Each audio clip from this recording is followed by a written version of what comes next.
I'm talking today to Demi Andrews. Demi is a UK wedding planner. Hi, Demi. How are you? Hi, Joanne. I'm very well, thank you.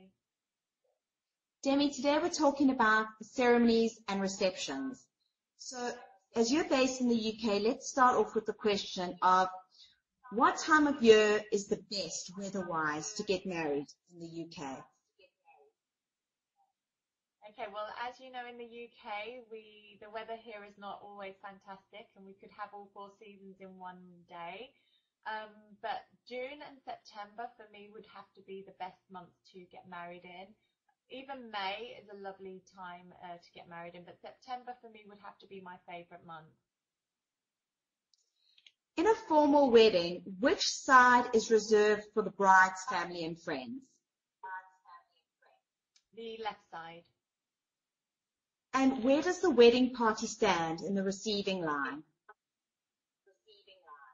Well, you've got your bride and groom, the parents of the bride and groom, then your best man, your maid of honor, and bridesmaids. Who reads the congratulatory messages aloud?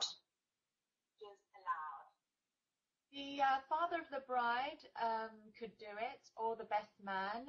You speak to your clients and see who feels comfortable. Some people are not comfortable with public speaking, so it would more than likely be the best man, but then the father of the bride could always have a chat. But to be honest, I've been to a wedding where it was put on the bride as it was just one of those last minute kind of things where the band member or the toastmaster would actually say, well, why don't we hear from the bride? And she couldn't say no, so she had to stand up and give her thank yous and everything, but that was also lovely. So who would propose the first toast? The first toast would be the groom, I would say. If he could, once he says his, because he's obviously going to have his thank yous as well to say after his best man. He's always the last one to speak, so he would raise a toast to everybody to say thank you and the good luck. Now let's go to the cake. Who cuts the first piece of cake? The bride and groom. They're announced by your toastmaster or your lead band member, and they'll walk down to the cake, which should be placed on the stage or the dance floor area, walk down to the music that they've chosen, and they'll just cut the cake, pose for the cameras, take a slice, feed each other, and then the cake's taken away to cut into pieces for the guests. Is the groom obliged to dance with anyone other than the bride? No, he's not obliged to, but again, it's his choice. I've done weddings where they'll dance with the mother of, his mother-in-law, new mother-in-law, or he'll dance with his mum. So it's entirely up to him, but he's not obliged to. Where or in what areas of a wedding do you feel that people should really consider spending the most money and not skimping?